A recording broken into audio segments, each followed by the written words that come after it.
আওয়ামী লীগের যে পরিণতি, বিএনপির পরিণতি, সে পরিণতি কেন হবে? কারণ আওয়ামী লীগের যে সিস্টেমের কারণে পরিণত হয়েছিল, সেই সিস্টেমে যদি আপনিও থাকেন, সেই সিস্টেমটা তো তরুণ প্রজন্ম ভাঙতে চায়। তো যখন আপনি গাছের উপরে থাকবেন আর গাছের নিচে হলো গাছ কাটা হবে, সে গাছ যখন পড়বে আপনিও তো একসাথে পড়ে যাবেন। নাকি আপনার কাছে তো এমন কোনো যন্ত্র বিশেষ নাই, আপনি হলো আকাশের দিকে উড়ে যাবেন। তো আমাদের বড় একটা ন্যাশনাল সিকিউরিটির জায়গা যেটা আছে বর্তমানে, এই তরুণদেরকে সঠিকভাবে আমাদেরকে ব্যবহার করতে হবে, বাজেটে তাদের অংশগ্রহণ রাখতে হবে এবং এই তরুণদেরকে বাংলাদেশের স্বাধীনতার সার্বভৌমত্ব রক্ষার জন্য ব্যবহার করতে হবে। সর্ব জায়গায় সীমান্ত, আমি গতকাল সীমান্ত গিয়েছিলাম, তারা খোঁজ পেয়ে হলো 10টা পরিবার, এক পরিবারে 10 জন মানুষ, তারা হলো আবার রাতারাতি হলো বিএসএফ তাদেরকে নিয়ে গিয়েছে ইন্ডিয়া। আবার এই আজকে শুনলাম আবার সর্ব জায়গায় হলো বাংলাদেশে রেখে তারা দৌড় মারে হলো পালিয়ে গিয়েছে। ইন্টারন্যাশনাল রেকর্ড আছে, আন্তর্জাতিক আইন আছে, সে আইনে কথা বলবে। ঠিক আছে, যদি কেউ বাংলাদেশ থেকে অবৈধভাবে গিয়ে থাকে, আইনের মাধ্যমে, সরকারের নির্দিষ্ট নিয়ম নীতির মাধ্যমে তারা আসবে, সমস্যা নাই তো। কিন্তু আপনি যে মানুষটা দীর্ঘদিন ধরে ভারতে ছিল, শুধুমাত্র তার একটা পরিচয় মুসলমান হওয়ার কারণে ভোটার তালিকা থেকে বাদ দিয়ে আপনি তাকে ট্যাগলাইন করলেন যে তুমি মুসলিম, তুমি বাংলাদেশি, তুমি অবৈধ বাংলাদেশি, তোমাকে আমি সীমান্তের ওপারে রেখে চলে আসবো। এটা দক্ষিণ এশিয়াতে নতুন ধরনের একটা এথনিক ক্লিনজিং, যেভাবে রোহিঙ্গাদের উপরে চালানো হয়েছে, এভাবেই হলো চালানো শুরু হচ্ছে। অনেকেই বলেন যে বাংলাদেশের এই জায়গায় আমরা এই দফা রফা 47-এ করে ফেলেছিলাম।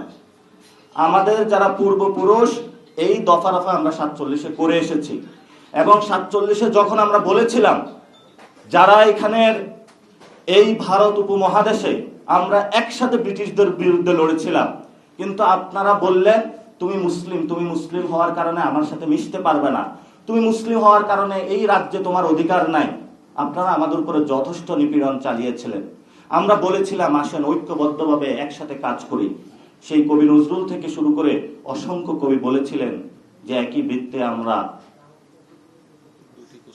দুটি কুসুম, হিন্দু মুসলমান।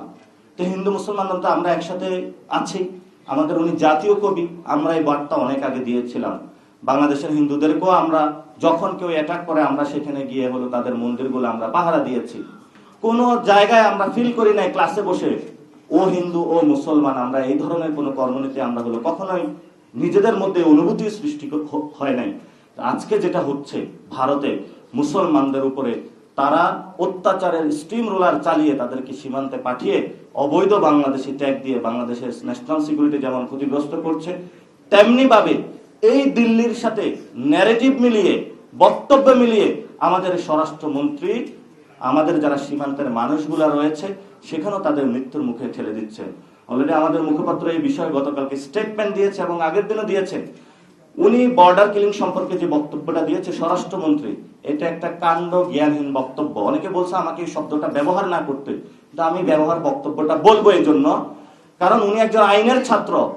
ইন্টারন্যাশনাল বাউন্ডারিতে এনফোর্সমেন্ট এজেন্সি যদি কাউকে হত্যা করে তাহলে সেটা অবশ্যই বর্ডার কিলিং হবে।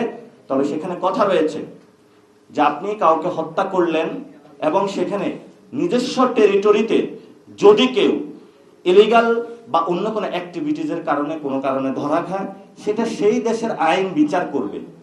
কিন্তু যাদেরকে হত্যা করা হচ্ছে এটা তো ইন্ডিয়ান বাহিনী বাংলাদেশের অভ্যন্তরে ঢুকে হত্যা করতেছে। তো সেই জায়গায় স্বরাষ্ট্রমন্ত্রী এই বক্তব্যের মাধ্যমে যে ভারতীয় বয়ান আছে দক্ষিণ এশিয়াতে গেরুয়া পতাকা পুরা অখণ্ড ভারতের, সে অখণ্ড ভারতের যে বক্তব্য সেটাই আজকে বাংলাদেশের স্বরাষ্ট্রমন্ত্রীর মুখ থেকে আমরা শুনলাম। স্বরাষ্ট্রমন্ত্রীর বক্তব্য আমরা প্রত্যাখ্যান করছি এবং ওনাকে আমরা বলবো আসুন হেদায়েতের পথে আসুন। যথেষ্ট হয়েছে, গ্রুপ দখল হয়েছে, ব্যাংক দখল করতে যাচ্ছেন এবং নতুন করে বাংলাদেশের মানুষকে হুমকির মুখে ঠেলে দিচ্ছেন। প্লিজ এই ধরনের যদি আপনি বাংলাদেশ বিরোধী কর্মকাণ্ড শুরু করেছেন, করতেই থাকেন, তাহলে কিন্তু এর দায়ভার কিন্তু বিএনপির উপরেও যাবে।